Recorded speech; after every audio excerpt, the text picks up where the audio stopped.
अरे नहीं भाई, आप खुद देखो ना, जब भी पावर स्टार आते हैं जलवा ही बिखेर के जाते हैं। रिलीज किए भाई, क्या ही टीजर आया है सॉन्ग का। अब ये सॉन्ग ट्रेंडिंग नंबर 1 में नहीं जाएगा तो कौन सा जाएगा भाई। जब भी, लेकिन ये बात फिक्स है कि जब भी पवन सिंह आएंगे तबाही मचा ही देंगे।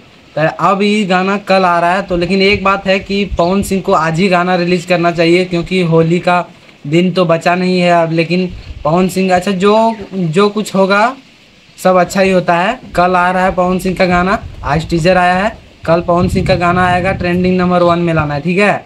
तो पावर पावर आर्मी अपना जलवा दिखाना है कल, यानी कि कल ही गाना आ रहा है। तो आज टीजर रिलीज हुआ है, यानी कि कल सॉन्ग को रिलीज़ कर दिया जाए, कल सुबह ही आ सकता है सॉन्ग।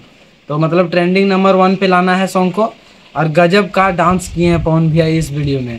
ऐसा डांस तो सच में बोले हैं बद्री है जो बोले थे, गजब।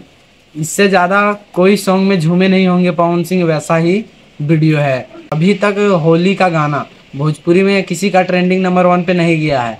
तो पावर आर्मी जलवा दिखाना है और ट्रेंडिंग नंबर 1 पे लाना है सॉन्ग को, ठीक है। तो कल मिलते हैं गाने के साथ, जब गाना पवन सिंह का आएगा तब।